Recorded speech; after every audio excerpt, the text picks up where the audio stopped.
सर्वांग motivational channel पर आपका स्वागत है। दोस्तों, कई बार हम विभिन्न बातों से व विभिन्न परिस्थितियों से दुखी हो जाते हैं और दुखी मन को संसार में कुछ भी अच्छा नहीं लगता।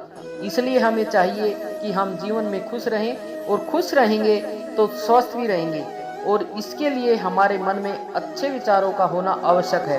तभी हम अपने आप को दुखी होने से बचा सकते हैं। दोस्तों, श्री कृष्ण के अनुसार जीवन का मिलना एक वरदान है और जिसको यह मिला वह धनवान है। जिंदगी में जो कुछ भी होता है वह किसी वजह से होता है, या तो वह आपको कुछ बनाकर जाता है या फिर कुछ सिखाकर। जिंदगी तो दुखों का गोदाम है।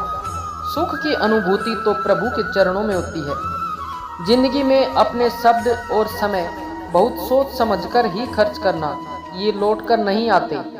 मनुष्य का जीवन केवल उसके कर्मों पर चलता है। जैसा कर्म होता है वैसा उसका जीवन होता है। इस संसार में देखने के लिए बहुत सारे खूबसूरत स्थान हैं, पर सबसे खूबसूरत जगह है बंद आंखों से अपने भीतर देखना।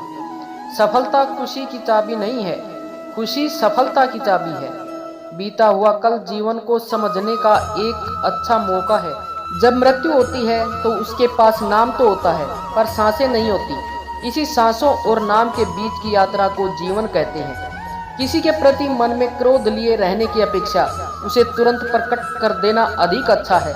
जैसे क्षण भर में जल जाना देर तक सुलगने से अधिक अच्छा है। मित्र गरीब है या अमीर मायने नहीं रखता, बल्कि वो आपके बुरे समय में आपका साथ कितना देता है यह मायने रखता है। जब आप दूसरों के लिए अच्छा चाहते हैं तो वही अच्छी चीजें आपके जीवन में वापस आती हैं। यही प्रकृति का नियम है। समय कभी नहीं रुकता।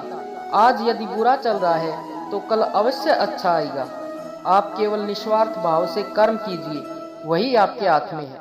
मनुष्य हमेशा अपने भाग्य को कोसता है, ये जानते हुए भी कि भाग्य से भी ऊंचा उसका कर्म है। एक समझदार व्यक्ति वही है जो दूसरों को देखकर उनकी विशेषताओं से सीखता है, उनसे तुलना या ईर्ष्या नहीं करता। दुख भोगने वाला आगे चलकर सुखी हो सकता है, मगर दुख देने वाला कभी सुखी नहीं हो सकता। समय मनुष्य के बनाए मार्ग पर नहीं चलता, मनुष्य को समय के दिखाए मार्ग पर चलना होता है। इसी को नियति कहते हैं। ना किसी हमसफर से और ना ही किसी हमराही से निकलेगा। तुम्हारे पाप पुण्यों का हिसाब तुम्हारे ही कर्मों से निकलेगा। मोर की खूबसूरती उसके पंखों से होती है और इंसान की खूबसूरती उसके दिल से होती है। जीवन कठिन तब लगता है जब हम स्वयं में बदलाव करने की बजाय परिस्थितियों को बदलने का प्रयास करते हैं।